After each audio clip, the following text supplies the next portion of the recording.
जय श्री कृष्णा। आज है विष्णु भगवान के 10 अवतारों के विषय में।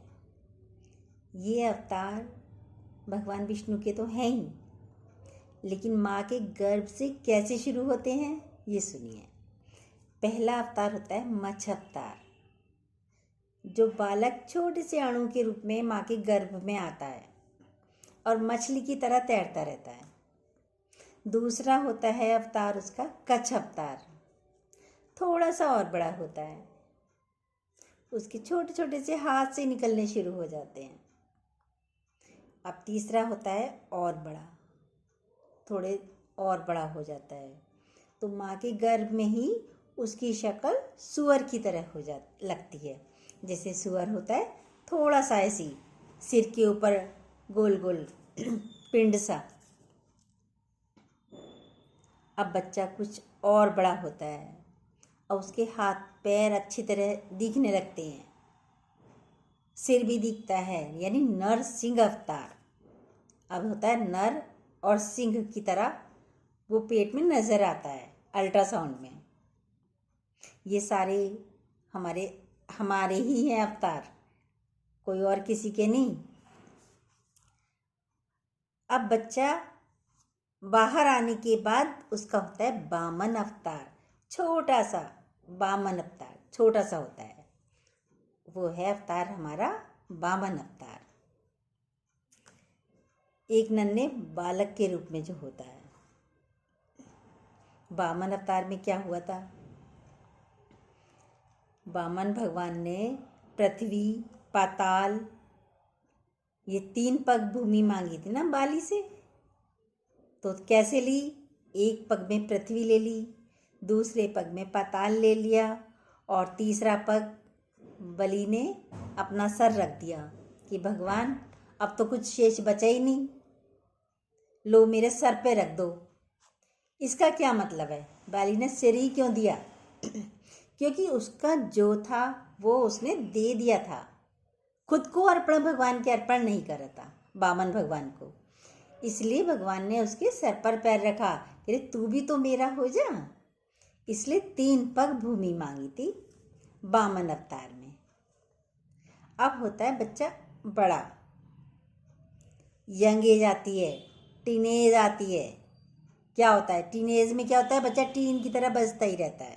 परशुराम अवतार, यानी हर बात पे क्रोध आता ही रहता है, आता ही रहता है, आता ही रहता है। बच्चे हो जाएं 18-19 साल के,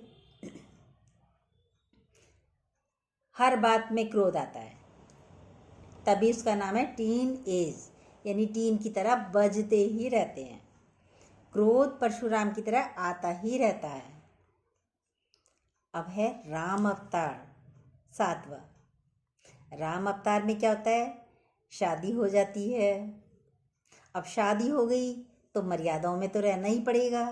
फिर वो बच्चे मर्यादा में रहते हैं, लड़की हो लड़के हो, कुछ भी हो, कोई भी हो।